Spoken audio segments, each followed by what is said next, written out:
So we are teaming up with Food Banking Kenya in this month of December to ensure that families get a meal. Have you ever gone a day without a meal and you have no idea where the meal is going to come from?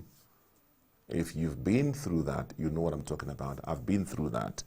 There's a season in my life, just before I got married, maisha ilikuwa imenichapa kisogo, my friend. Life was hard. Getting a meal, one meal, you know, we think of lunch, breakfast, lunch, supper. No, just getting one meal, even if it's just a loaf of bread, was hard. My friend, hey, I was looking like a stick.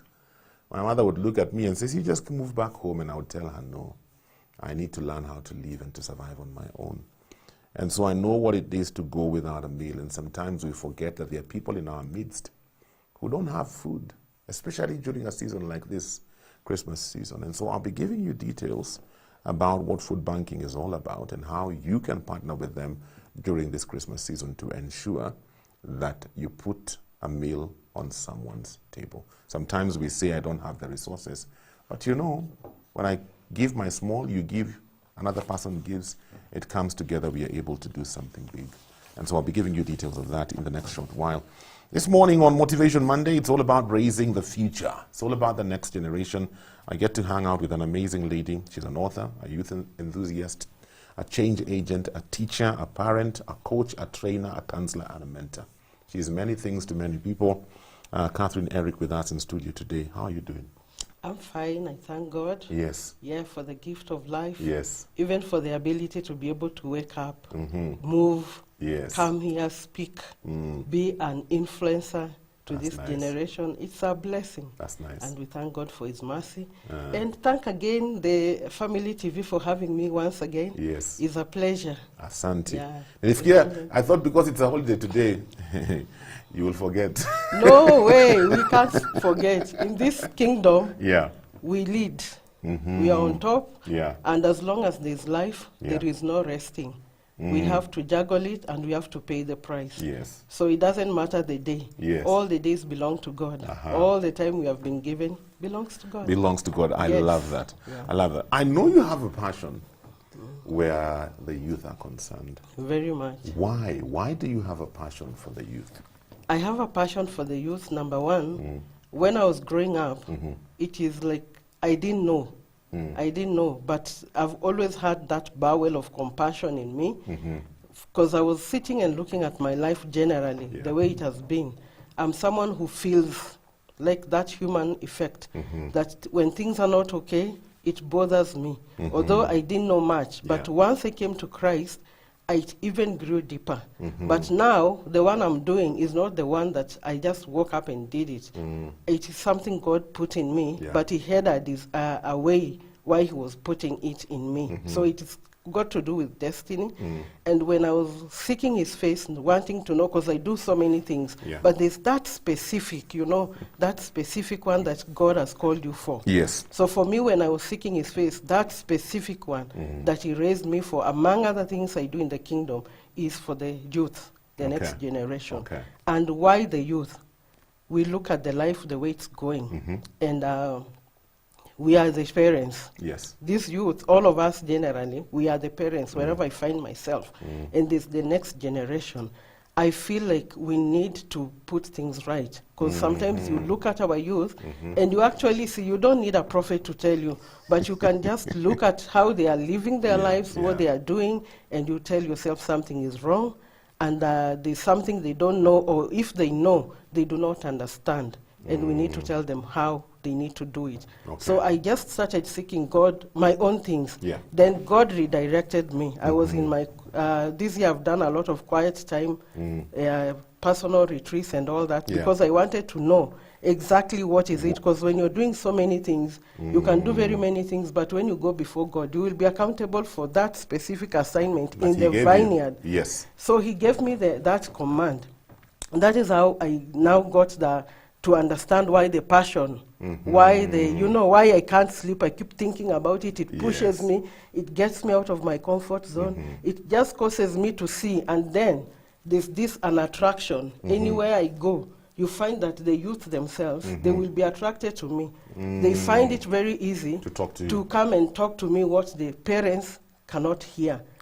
You see, what Yes. they can't find the brains to talk, to share. yeah. I don't ask, sometimes I don't even ask them, but you just find them. They Like just come and yesterday, I open was up. just walking from the shop at night, Uh-huh. and a youth, it was a gent and a girl, Yeah. and she was like, Mom, si wewe ni mama yangu. You are, he was like, Mom, you are also my mother. Yeah. Talk to this girl. You know, I don't know them. Wow. I don't know them from anywhere. So Yeah. that grace and that attraction, it was a confirmation. So when I was seeking God, he gave me that commandment. And that is how I got now the vision of the youth. And I got how to do it.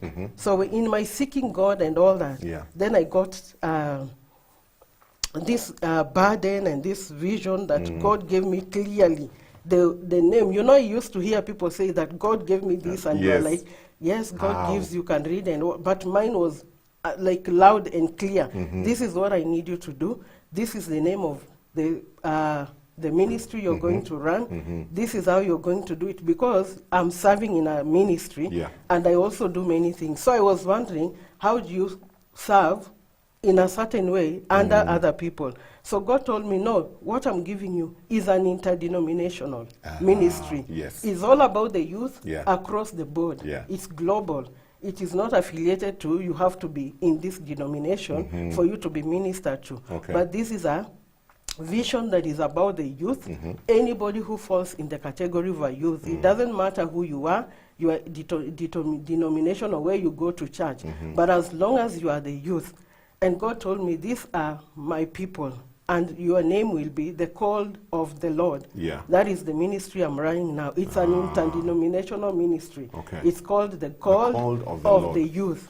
Ah, So the when I call. was looking at why the called of the youth, now God started ministering to me that these children, the youth, they are people of God. Yeah. They need to understand they are called of the Lord from the time, Yes. even before they were created Very in true. their mother's womb. Yes. Someone has to tell them and call them to order to understand who they are. What is their identity, apart from having a name, apart from belonging to a certain family? Who are you Yeah. before you arrived here? Okay. So God gave me that that name for the ministry, the called of the Lord, is an interdenominational ministry that ministers to the youth. And he gave me the vision of the called of the Lord. And the vision is, raise for me youth that know me Yeah. and live according to my ways. I like that.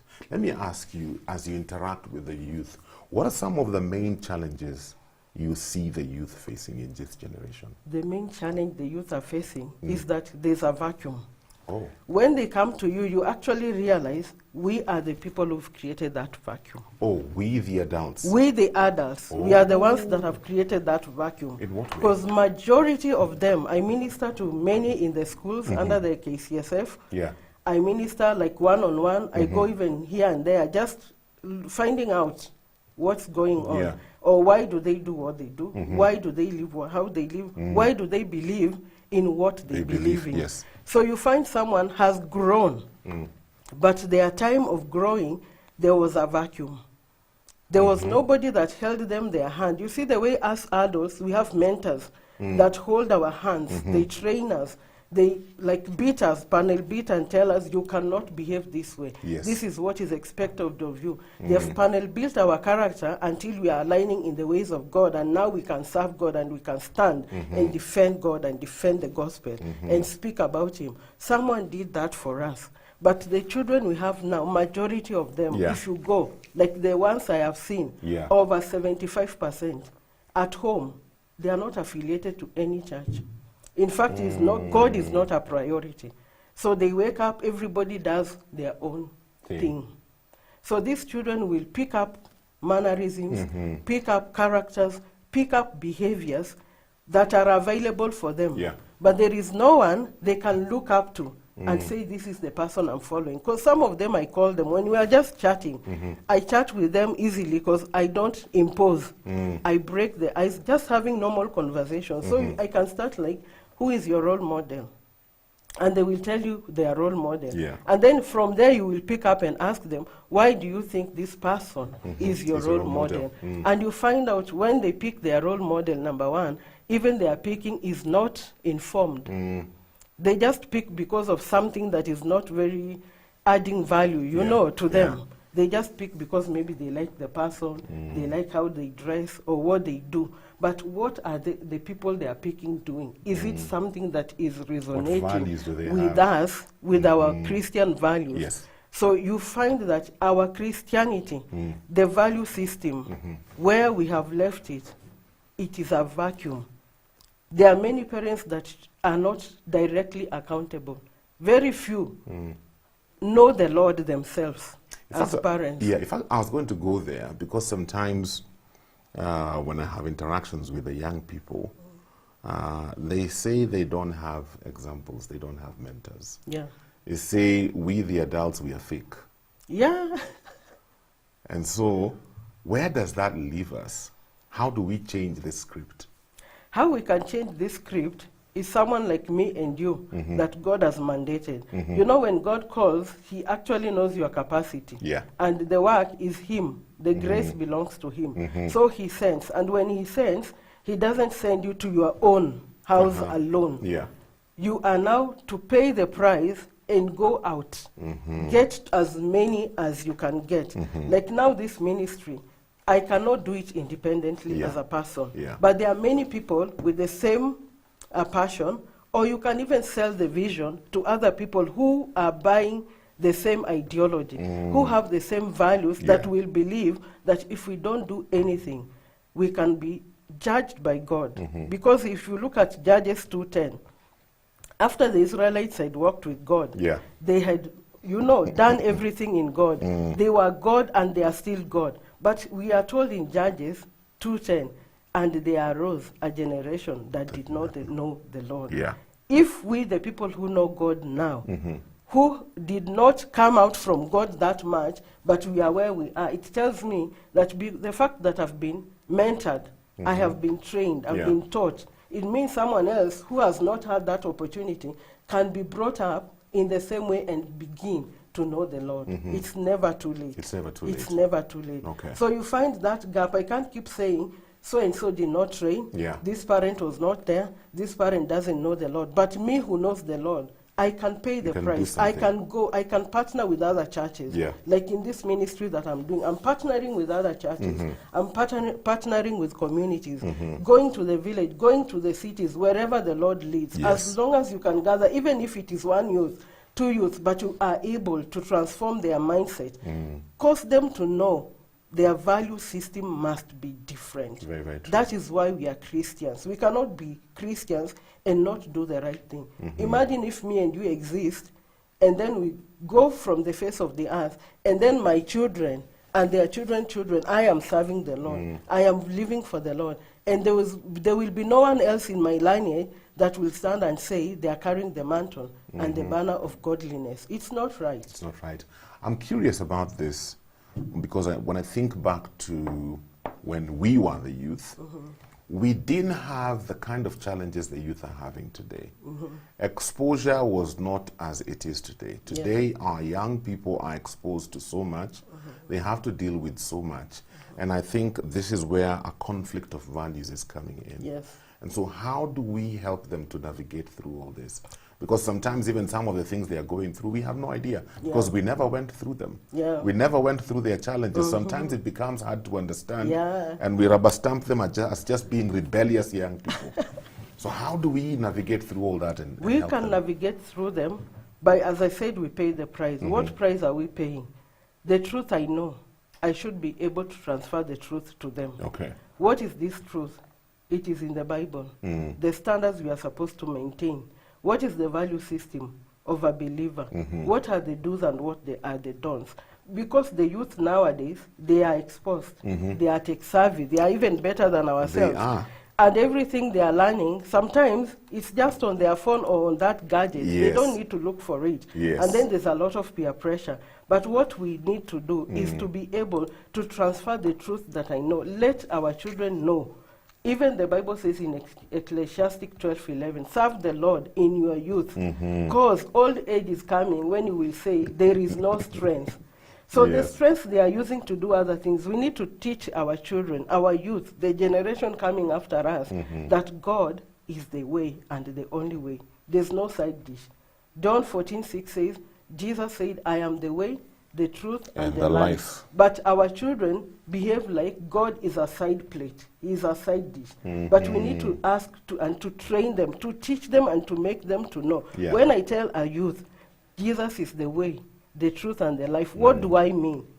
I'm meaning that everything they need is in God. Yeah. Because our youth now, they have this analogy that you have to cut corners for you to make it. You have to corrupt yourself and, do a bit of scamming here and there for you to prosper. Our youth, most of them, I talk to them, they do not believe. They tell me, Mom, nobody can make it clean. A ground marble difference. You have to be dubious, you have to manipulate 1, 2, 3 things. Then after you've done it, you come dusted, come, praise the Lord, give your offering, give your tithe, and even God will agree. But it is not true. Are we the ones who have taught them that? Possibly 50-50. Yeah, because they can see, even from the leadership, someone does a dubious deal, they go away with it. So what will make you think that someone wants to put in the effort? Yeah. But it is upon us to teach them another way. That the only way that was left, and it's still tested and tried, is that prosperity, wealth, flourishing will come, but don't want it overnight. Yes. Grow with it. Grow with it. Process. You will make it. Have your own vision. Work towards it. Whatever you want to achieve, you will achieve it, but refuse and resist the pressure of making it overnight. Because everybody wants a big car today. A big house today. If possible, yesterday. Yeah, like everything has to come. If you get a youth and you tell them, I have a job for 20K, majority will tell you, oh, I have finished my degree, I can't take a 20K job. Meanwhile, when we were starting, we could take 3K, even with your qualification. Why? The exposure, the experience, and you grow. You grow and you grow and become wherever. It doesn't mean your starting point is your end.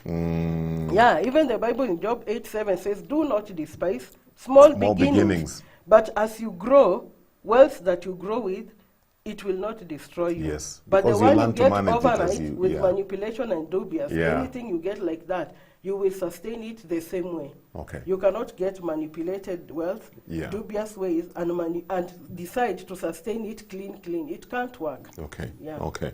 We'll still talk about the values, because I think that's where our youth are hit the most.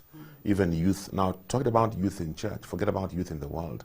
Youth in church, when it comes to values, because of what they're exposed to, it's almost like Christianity is one pocket of their life, which happens when they're in church and church settings. But now when they go out there into the real world, they have to become like the world, and how do we help them with that? We'll talk about that shortly.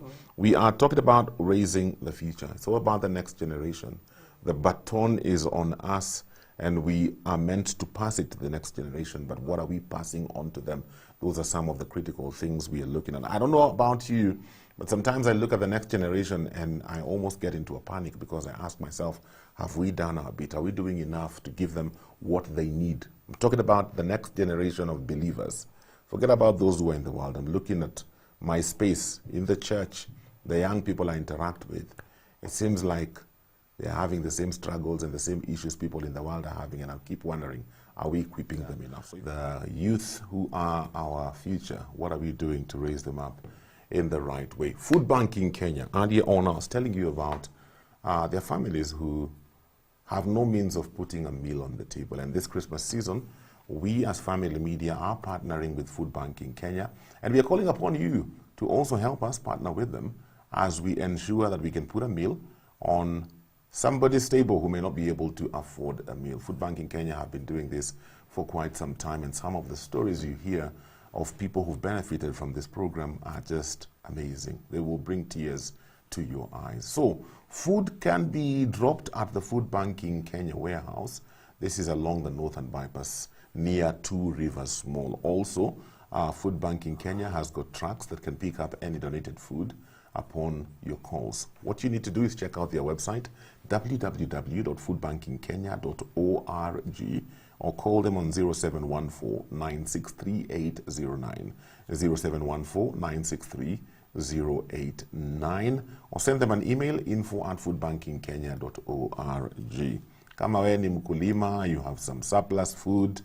If you own a supermarket, sometimes I know kuna ile chakula saa zingine you don't know what to do with it. These guys are here to connect, those who can donate something and connect them with those who need the food. And so check out that website today and plug in. Let's work together this Christmas season to ensure we are able to put a meal on somebody's table. There's nothing as being in a place where you don't know where the next meal is going to come from and somebody appears with a meal. There's a friend of mine called Pastor Fred Geke. During those times when we were going through seasons where putting a meal on the table was hard. There are days we would wake up, there's no breakfast, there's no lunch. Somewhere around Zatisa, Pastor Fred Geke knocks on the door. And there he was. 3 things he always came with: packet of milk, a loaf of bread, and a kilo of meat. We would see Pastor Fred and we would just smile. So I know how it feels. So be the Pastor Fred this Christmas season, and let's work together to help put a meal on somebody's table. Once again, remember, info@foodbankingkenya.org is the email. The website, www.foodbankingkenya.org. The telephone number, 0714-963-809. This morning, we're hanging out with Catherine Eric. We are talking about raising the future and values. I'm still on values because I think that's where the gap is. Yeah. The gap is huge on values. I see even with our youth in church, the struggle is with values because they are the values that the world has projected. Yeah. And the world is very aggressive in throwing out these values because the world has attached certain values to success, values that are not godly. And all our young people want to be successful. And so in church, they are one thing, but when they're out there, they become another thing because they're chasing this dream. And this dream seems to be attached with these values. If you do your videos this way, you're half-dressed. If you do your business this way, those are the things they are going after. How do we change their value system? We have to work on the mindset. If you look at Romans 12:1 to 2, it says, do not be conformed any longer to the patterns. But be you transformed in the renewing of your mind. So it has to start with the mindset. We have to begin to plant the right mindset in our children. If you look at Psalms chapter 92, verse 12, it says, the righteous will flourish like a palm tree. They will grow like a cedar in Lebanon. Who are the righteous? The righteous are the called of the Lord. They are the ones that are in God. They are the ones that are practicing the godly values. They are the ones that know the Lord. They are the ones that live in the ways of the Lord. So what does the Bible say? The Bible says the righteous, they will flourish like a palm tree. A flourishing person is someone that is prosperous all around. It's not just like you are prosperous academically and it ends there. But you are prosperous in your academics, you are intellectual, your association must prosper because it has to be the right association. Your character must prosper because it has to be the right character. Your job, your career, your business, whether you are an entrepreneur, wherever you find yourself.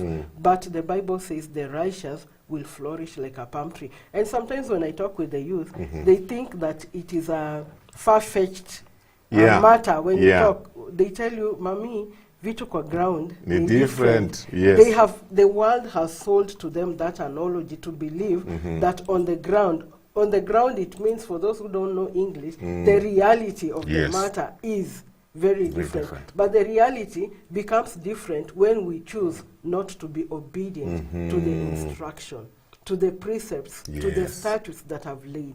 The Bible is the first ever existing book on earth, and it is the best-selling ever book written on earth. Ever. It is still the most successful. And when we got this word, we are told in 2 Timothy 3:16 and 17, the Bible is the word of God. It has been breathed upon by the Holy Spirit. What for? For correction, for rebuke, for instruction. To who? to the people of God. Yeah. So why? They may live in the ways of the Lord, Very true. in righteousness. Very They true. may know what to do, how to do it, and when to do it. But the problem is we decide to borrow the world more than we have. But what does the word tells us is Matthew 5:16. It tells us we are the salt of the earth. Yeah. The city set on a hill cannot be hidden. hid. So I normally pose to the youth a challenge. I tell them, why is it you allow yourself as the salt to lose relevance, and now you succumb to peer pressure? Yeah. Why is it you choose not to put up your light, so that you can shine? Why is it you cannot draw them to God, but you allow yourself to be drawn to the opposite side when you know the truth? Okay. So they tell me it's the peer pressure.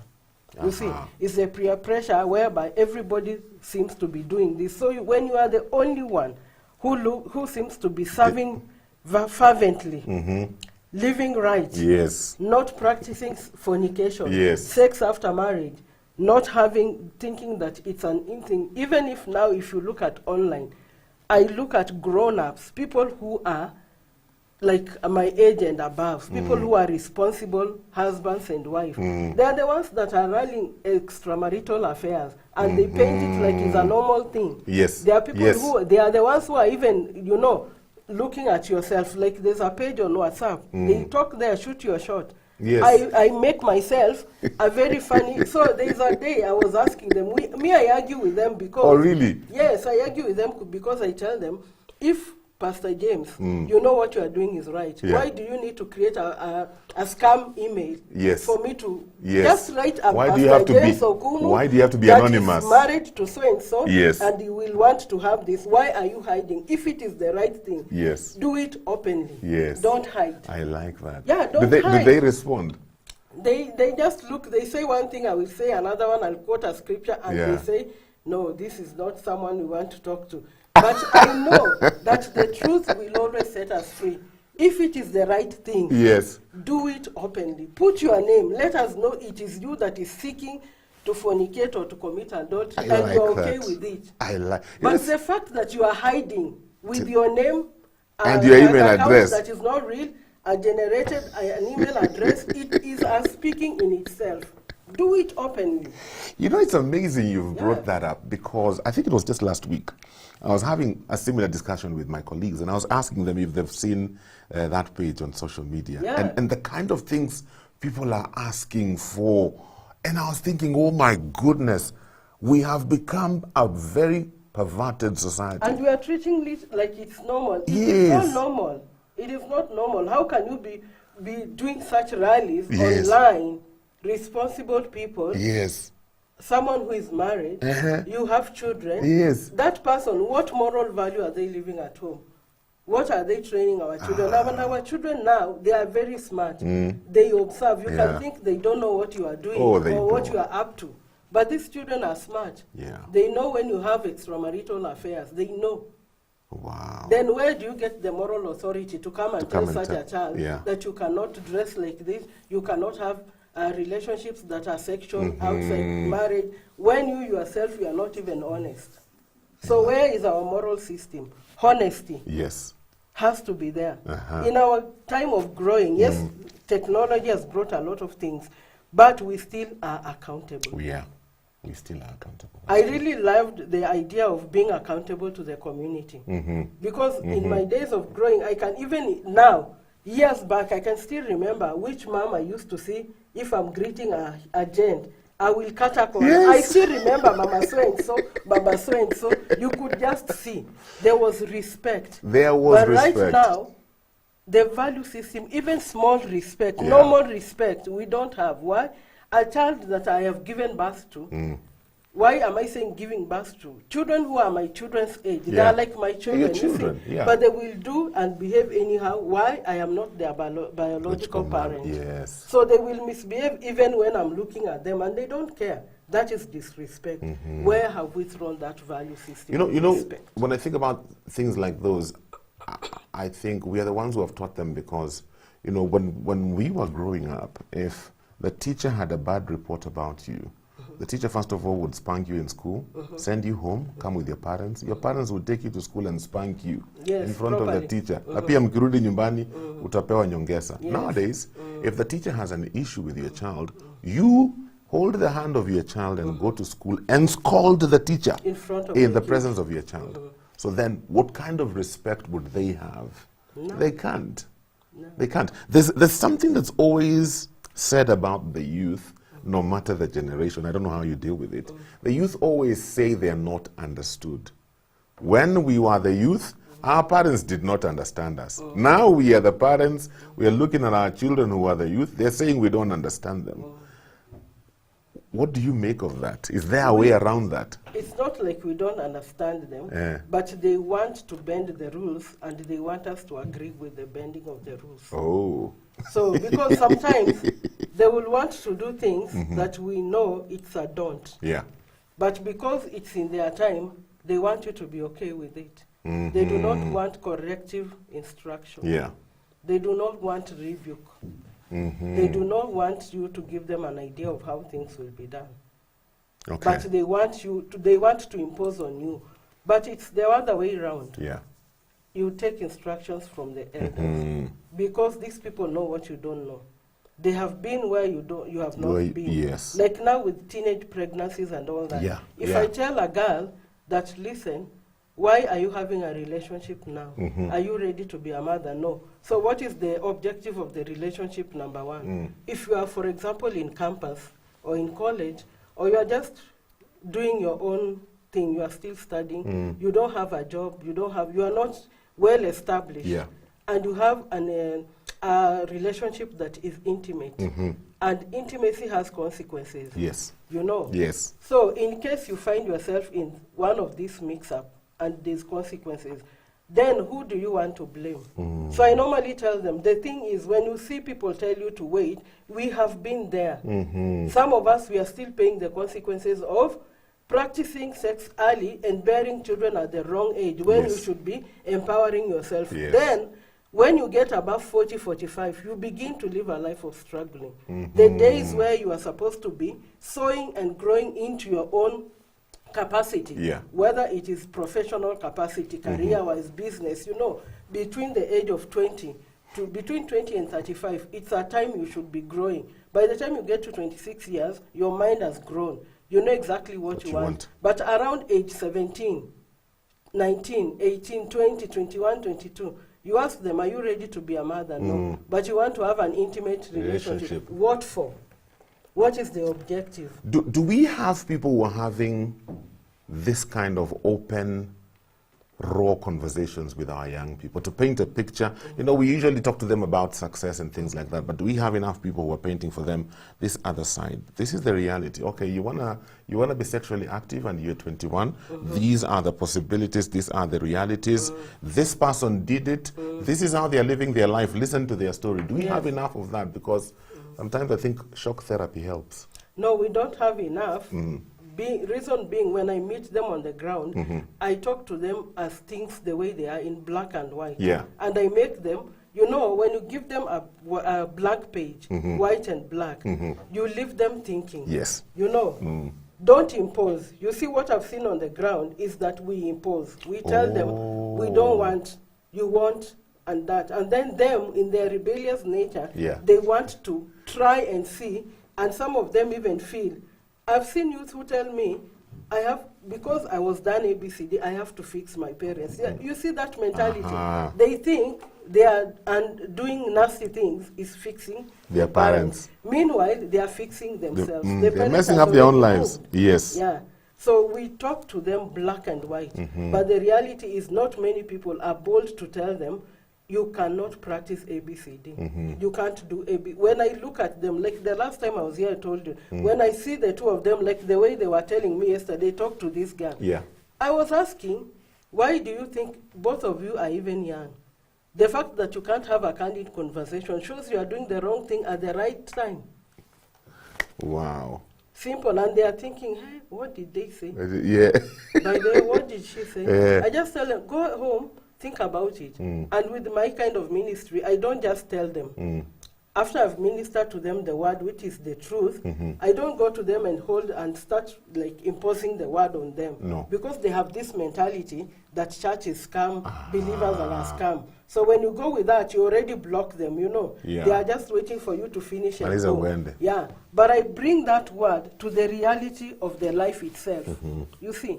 So when you bring it to the reality of their life, then you bring in the teaching that is now correct. And then you give them a plain paper to go and fill in. Then after that, you will do follow-up. Once you come, you will realize they have even changed. Yeah. There's a certain fear that has entered them. And then at that point, now you begin to disciple them. But when you enter like Kifua, you want to thorax and do all these things. These are our young ones. They will even fix you instead of you fixing them. But you have to play with the mindset and make them see the truth by themselves and ask them the reality on the ground. Because someone who doesn't have a stable job and is a lady, an 18-year-old, and you are dating a 50-something person because of money. I ask you, at your age, what makes you think you cannot make that money on your own? On your own. Why can't you invest in yourself, do the right thing? You've been taken to school, isn't it? In this school, why do you want to have a dress that costs 7,000? You are a student. Why can't you just concentrate on the education, even if you are wearing T-shirts and jeans? But at the end of the day, you will empower yourself in a way that these 7,000 clothes, you will be blessing them to other people. The right thing at the right time. I like that. But the society is rubber stamping and making it as a normal thing. This all manner, and it's like we are in a season whereby people have really magnified sex. They think it is like, you know, it has become like an idol. Yes. If you are not doing it, you are very abnormal. Yes, something is wrong with you. Because even yesterday I was counseling another lady who was like crying. I'm fasting, I am praying, but I just feel like I can't hold anymore. I asked her, how old are you? 25. And you've been holding. So what has entered into your mind that now you think you cannot now ask God for the right partner and He bring you the partner. Very true. I just asked her 2-3 questions and I realized is the association number one. So I told her, let us open to 1 Corinthians 15:33. Read for yourself. What does it say? Yes. Bad company corrupts good morals. So you've allowed yourself, you've waited, and everybody around you thinks that what they are doing is okay. You are missing out. They are making it. But the real thing is you are the one that is making it. Right. And they are not even okay that you are able to hold yourself. So the enemy must make sure they assign someone to be a person that will pull you down. You know, one time I was listening to a conversation and this man was saying how he was talking to some young ladies. And the argument was on this whole issue of being sexually active. And one lady who was a virgin was saying how people look down on her, people tease her.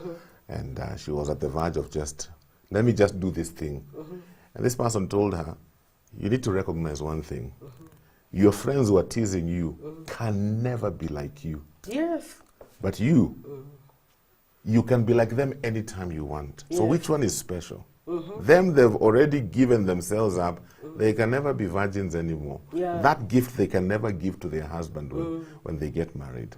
But now for you, you are up there. Yes, you have to hold here. Before we finish, there's something I've always thought of. Want to find out what you think about it. I've always wondered and thought, should our churches be doing more in our schools, primary school, high school? Should churches be heavily invested in high school and primary school ministry? Because that's where these young minds are being formed. Because when I think back at my own walk with God, high school was a major part of it. Yeah. What do you think? Yeah, I think that is the right way to go. Because if you need to bring up these students back to the ways of the Lord, even the age where you are capturing them matters a lot. Very true. The age bracket matters a lot. And you find that what I have seen, because where I fellowship, we have partnered with the KCSF, where we go to minister to schools. We take the word to them. But even in that ministry, you find like many people don't give themselves. Who is the church? We the believers. We are the isn't believers it? of the church, yes. We are the people. Yes. So you find the minority will look at where it is more beneficial, even in terms of ministry. Yeah. Someone will look at what is more beneficial. Fisher. So obviously, the youth and school ministration, you will look at it with your own and feel like it is not something that is very beneficial to me with a selfish interest. Yeah. But if you go out of your way, the work is of the Lord. The vineyard belongs to God. Yeah. He is the rewarder. Be at your goalpost, stay on your lane, serve the Lord sacrificially. He knows how to reward. Very true. I Because love that. if we capture these children, supposing when the Bible says train your children in the way they should go, but from the time of inception up to the age of around 6, 7 when they go to school, there hasn't been any intentional training yeah. into the ways of the Lord. Yeah. You see? Yeah. That age, they are solely with the parent and maybe the person who's been employed to take care. By the time they come to school here, grade 1, let's say PP1, PP2, up to grade 3, those are around 5 or 6 years Yeah. already here. If you add with this, you see this child is in a vacuum. Yeah. So what do you expect, miracle, between adolescent age to teenage to youth? Yeah. And that is the reason why we have what we are having now. Our churches need to go back to invest in Sunday school. Because if it's not being done at home, Very true. and Very parents true. need to wake up. This issue of sleeping until 10 a.m. on Sunday or on Saturday, Yes. and then you arrive majestically Yeah. when the Bible scripture has already been read. Yes. You see, Yes. this child that you are bringing up will give you, the parent, headache, Very true. and maybe as a person that the government will need to deal with. So Wow. if you can't do it, take them whereby by the age of 3, there is Sunday school. They Awesome. will hear 1 or 2, 3 things. We are out of time, imagine. My Yeah. producer is screaming in my ear. But there's a message here that says, Catherine is my teacher of the word at RCCG Solution Center along Raila Odinga Way. She is putting the real issues into perspective. Dennis Osala, thank you so much for the comment. And you say, listening to you on the show and heard what you said about Pastor Geke, so true. Yeah, that's on the food banking issue. Our time is up. Thank you for coming. We will definitely have you again because these are important conversations that we need to keep on going because we must invest in the future of our youth because they are our future and the future of our nation. Yeah.